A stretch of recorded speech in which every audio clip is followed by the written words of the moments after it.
अज्ञातवास। सब अपना अपना भेष बदलकर राजा विराट के यहाँ चाकरी करने लग गए, तो विराट ने उन्हें अपना नौकर बनाकर रखना उचित न समझा।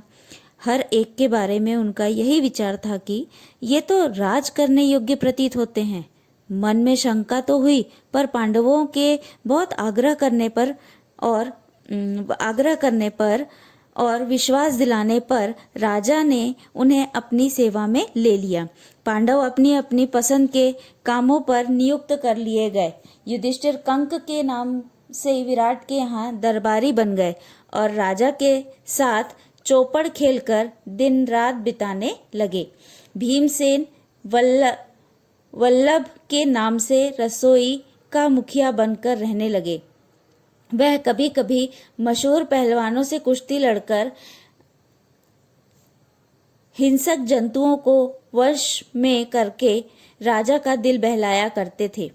अर्जुन स्त्री के वेश में बृहन्नला के नाम से रनवास की स्त्रियों, खासकर विराट की कन्या उत्तरा और उसकी सहेलियों एवं दास दासियों को नाच और गाना बजाना सिखाने लगे। नकुल ग्रंथिक के नाम से घोड़ों को साधने, उनकी बीमारियों का इलाज करने और उनकी देखभाल करने में अपनी चतुराई का परिचय देते हुए राजा को खुश करता रहा।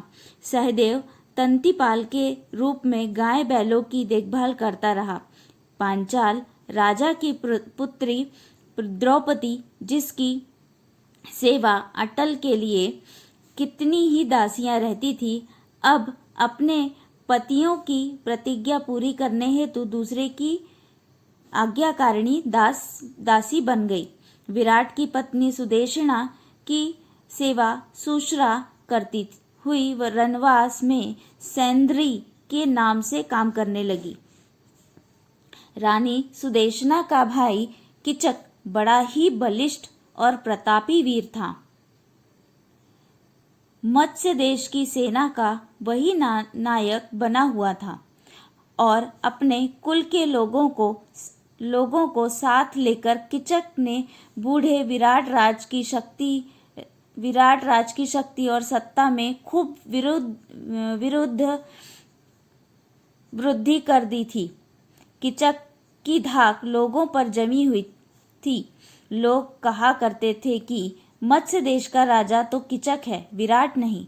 यहाँ तक कि स्वयं विराट भी किचक से डरा करते थे और उसका कहा मानते थे। जब से पांडवों के 12 बरस के वनवास की अवधि पूरी हुई थी, तभी से दुर्योधन के गुप्तचरों ने पांडवों की खोज करनी शुरू कर दी थी। इन्हीं दिनों हस्तिनापुर में किचक के मारे जाने की खबर फैल गई।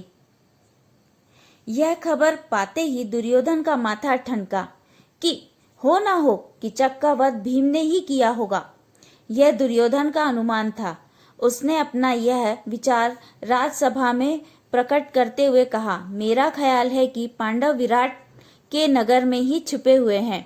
मुझे तो यही ठीक लगता है कि मत्स्य देश पर हमला कर देना चाहिए। यदि पांडव वहां होंगे तो निश्चय ही विराट की तरफ से हमसे लड़ने के लिए आएंगे। यदि हम अज्ञातवास की अवधि को पूरा होने से पहले ही उनका पता लगा लें, तो शर्त के अनुसार उन्हें 12 बरस के लिए फिर से वनवास करना होगा। यदि पांडव विराट के यहाँ ना भी हुए तो भी हमारा कुछ बिगड़ेगा नहीं। हमारे तो दोनों हाथों में लड्डू हैं। दुर्योधन की ये बात सुनकर त्रिगर्त देश का राजा सुशर्मा उठा और बोला, राजन, मत्स्य देश के राजा विराट मेरे शत्रु हैं। किचक ने मुझे भी बहुत तंग किया था। इस अवसर का लाभ उठाकर मैं उससे अपना पुराना बैर चुका लेना चाहता हूँ। कर्ण ने सुशर्मा की बात का अनुमोदन किया।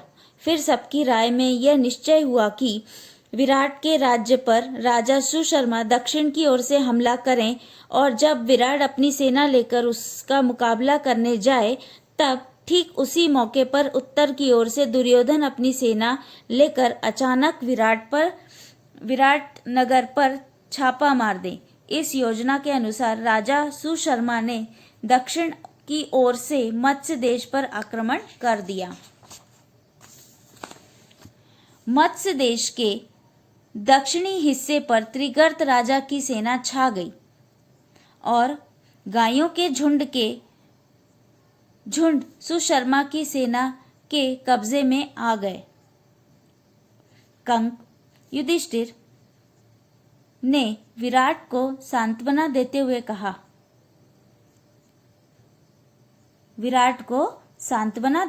कहा, राजन, चिंता ना करें।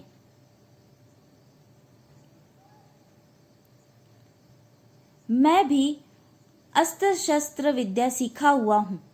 मैंने सोचा है कि आपके रसोइये वल्लभ, अश्वपाल, ग्रंथिक और तंतिपाल भी बड़े कुशल योद्धा हैं। मैं कवच पहनकर रूथारूढ़ होकर युद्ध क्षेत्र में जाऊंगा। आप भी उनको आज्ञा दें कि रूथारूढ़ होकर मेरे साथ चलने। सबके लिए रथ और शस्त्रास्त्र की आज्ञा दीजिए। यह सुनकर विराट बड़े प्रसन्न हो गए। उनकी आज्ञा के अनुसार चारों वीरों के लिए रथ तैयार हो खड़ा हुआ। अर्जुन को छोड़कर बाकी चारों पांडव उन पर चढ़ कर विराट और उसकी सेना समेत सुशर्मा से लड़ने चले गए। राजा सुशर्मा और विराट की सेना में घनघोर युद्ध हुआ। जब राजा विराट बंदी बना लिए गए तो उनकी सारी सेना तितर बितर हो गई। सैनिक भागने लगे। यह हाल देखकर युधिष्ठिर भीमसेन से बोले, भीम, विराट को अभी छुड़ाकर लाना होगा और सुशर्मा का दर्प चूर करना होगा। यदि तुम सदा की भांति सिंह की सी गर्जना करने लग जाओगे तो शत्रु तुम्हें तुरंत पहचान लेंगे। इसलिए सामान्य लोगों की भांति रथ पर बैठकर और धनुष बाण के सहारे लड़ना ठीक होगा। आज्ञा मानकर भीमसेन रथ पर से ही सुशर्मा की सेना पर बाणों की बौछार करने लगा। थोड़ी ही देर में लड़ाई के बाद भीम ने विराट को छुड़ा लिया और सुशर्मा को कैद कर लिया।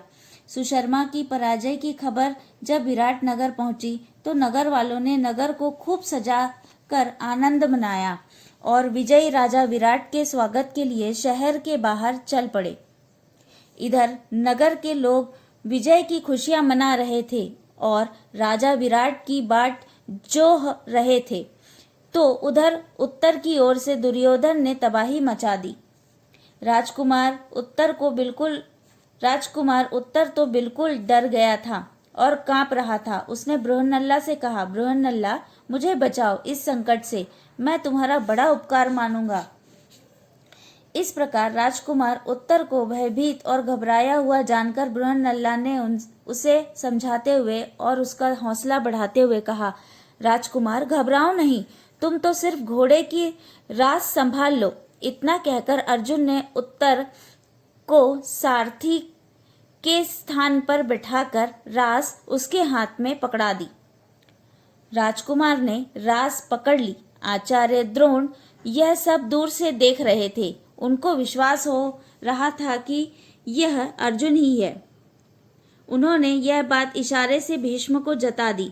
यह चर्चा सुनकर दुर्योधन कर्ण से बोला, हमें इस बात से क्या मतलब कि यह औरत के भेष में कौन है। मान लें कि यह अर्जुन ही है, फिर भी हमारा तो उससे काम ही बनता है। शर्त के अनुसार उन्हें और 12 मास का वनवास भुगतना पड़ेगा। अर्जुन ने कौरव सेना के सामने रथ ला खड़ा किया।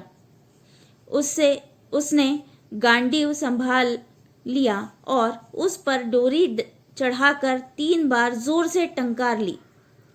कौरव सेना टंकार ध्वनि से सचेत होने भी नहीं पाई थी कि अर्जुन ने खड़े होकर शंख की ध्वनि की सी जिससे कौरव सेना थर्रा